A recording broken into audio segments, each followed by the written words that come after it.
Your dice might actually be cursed. Some might be lucky. Hey, I'm Ron from Dungeon Noob, and I rolled 5d20s more than 5,000 times total to find out whether the feelings every D&D player has about their dice has any real meaning. The data showed me something I didn't expect. Let's roll for knowledge. All right, let's start with the 3 cursed dice first because they were cursed in 3 very different and unique ways. Have you ever rolled and rolled and rolled and it seems like forever since you rolled a nat 20? Well, the first cursed die went 141 rolls without a natural 20. That's a terrible drought without a critical hit. At session pace, that's roughly 5 full sessions without a 20. Now, some of you are going to point out that, yes, a fair die can produce a streak just like that, and many of you did in the comments of the last video. And you're right, statistically it's possible, but if that was your die, something at the table would just feel off. This die kept landing on 9 and 10 way more than it should. Now listen, those are the numbers that typically sit just right underneath most attack thresholds and saving throws. You'd roll a 9 or a 10 on a save that you needed an 11. Now the second cursed die had what likely is a physical defect. The number 10 came up about 40% less often than it should have, but the number 11, which sits directly opposite the number 10 on a d20, that came up 50% more often. Now, it's entirely likely on this die that the 10 face is slightly heavier than the rest. Gravity pulls it to the bottom and the 11 ends up on top. Every roll is weighted. The fate of your character is determined not by fairness, but by a physical defect. That's the curse manifesting at your table. Now, the third die is a special die, and not in a good way. It's the third cursed die. One specific number kept coming up over and over. Across more than 1,000 rolls, this die landed on the number 6 nearly 60% more often than it should have, statistically speaking. And listen, it wasn't just the number 6. 13 and 18 also came up way more than they should have, but 4 and 19 barely showed up at all. Put it this way, the odds of a completely fair die producing these results by a chi-square analysis are roughly 1 in 4.8 billion with a B.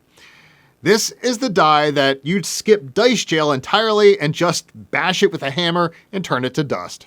All right, so those 3 dice were cursed, or at least you'd call them cursed. Now let's talk about the lucky dice in this study because you'd likely want these at your table. Okay, so the first lucky die consistently rolled higher than it should on attack rolls. And when I tested rolling with advantage, it produced the highest average result of any die in the study.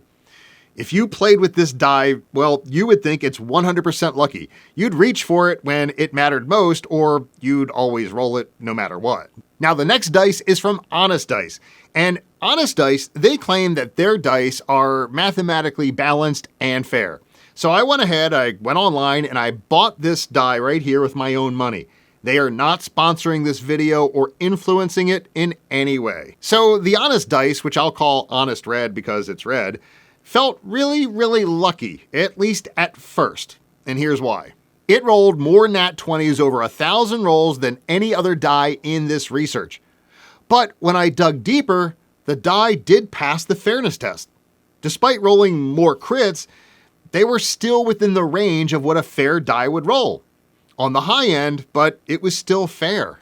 So Honest Dice actually lived up to their marketing. According to my research, this one dice right here is fair. But you know what? The data also showed me something that I found really interesting with all the other dice. Let's get into it. Now here's what surprised me. Across every non-fair dice in the study, and there were 4, the natural 20s and the natural 1s looked basically normal. The problem wasn't at the extremes, it was actually in the middle. The dice in this study seemed to prefer rolling under what most attack rolls and saving throws need. Numbers like 9, 10, and 13 came up way more often than they should. And those are the rolls that decide most sessions. Not the extremes, a nat 20 is great and a nat 1 sucks, but it's in the middle that really determines the fate of your character. So when a D&D player says their dice are cursed or lucky, the data says that feeling is absolutely real and it's justified. Now, this might get some hate, but stick with me. The rituals don't change the dice. Dice jail doesn't recalibrate physics. If a die is biased, it's biased forever. But let me honestly tell you something.